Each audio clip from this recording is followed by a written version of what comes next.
Selamat pagi anak-anak. Berharap kita tetap semangat, sukacita ya. Sebelum menjalani ujian hari ini, kita akan mulai dulu di dalam CB. Yuk kita bersatu dalam doa. Tuhan, kami bersyukur pagi hari ini sebelum kami mulai kegiatan kami akan mulai dengan CB terlebih dahulu, biar kami boleh tetap kuat, semangat, dan bersukacita dalam Tuhan. Terima kasih Tuhan, kami mengucap syukur. Amin. Ya anak-anak, CB kita hari ini adalah tentang mengampuni. Ya, tidak sedikit orang saat-saat ini begitu penuh dengan kebencian ya, begitu penuh dengan emosi, begitu penuh mungkin dengan rasa tidak suka. Nah, di hari-hari ini kita harus belajar mau mengampuni, belajar mau melepaskan yang namanya pengampunan. Jangan menyimpan akar pahit di dalam diri kita.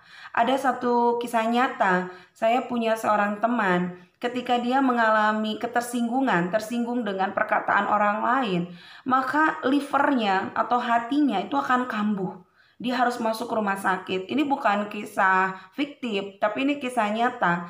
Teman saya ketika dia tersinggung, dia sakit hati dengan perkataan orang, maka livernya itu akan sakit, akan kambuh, dan dia harus dirujuk ke rumah sakit. Nah, ini berbicara apa? Bahwa ketika kita sakit hati dengan perkataan, itu akan menimbulkan satu penyakit di dalam diri kita. Apalagi kondisi COVID saat ini ya, jangan pernah yang namanya hati kita ini sakit. Karena bukan COVID yang bisa membuat kita lemah imunitas tubuh kita, tetapi justru hati inilah, penyakit hati ini yang bisa membuat daya tahan tubuh kita menjadi turun.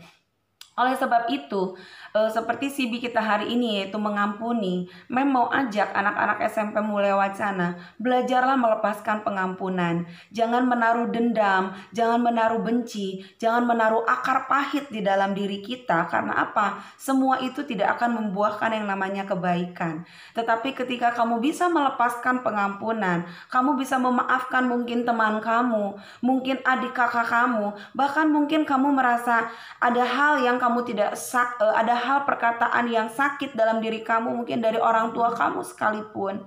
Belajarlah melepaskan pengampunan, belajar mengampuni, belajar mengasihi, sehingga kamu akan mendapatkan damai sejahtera dan sukacita dari Tuhan. Mau katakan, penyakit corona saat ini itu bisa menyerang orang-orang yang hatinya sakit. Karena apa? Ketika dia hatinya sakit, dia akan frustasi, dia akan depresi, sehingga apa? Daya tahan tubuhnya lemah, sehingga bukan corona yang membuat dia bisa meninggal, tetapi penyakit hati. Oleh sebab itu, perbaiki hati kita. Belajar mengampuni, belajar mengasihi, sehingga hidup kamu menjadi orang-orang pribadi yang memiliki pribadi yang bagus, yang kuat, tangguh, bahkan pribadi yang menjadi contoh teladan bagi semua orang. Baik, CB kita tidak akan melanjutkan perpanjangkan. Sekali lagi, belajarlah mengampuni orang-orang yang menyakitimu, yang mungkin membuat engkau sedih, yang mungkin membuat engkau mungkin jadi kesal, tapi lepaskanlah pengampunan. Baik, terima kasih. Selamat memulai hari ini dengan sukacita di dalam Tuhan. Kerjakan bagian kita dengan baik, dengan sungguh-sungguh, dan kita akan melihat pertolongan dan berkat Tuhan. Baik, kita akhiri dalam doa. Kami bersyukur buat CB hari ini, Tuhan mengajarkan kami untuk mengampuni. Biarlah kami semua boleh menjadi orang-orang yang dapat mengasihi, mengampuni, dan melepaskan pengampunan. Kami bersyukur Tuhan. Amin. Baik anak-anak, selamat memulai pelajaran hari ini dan ujian hari ini. Tuhan memberkati.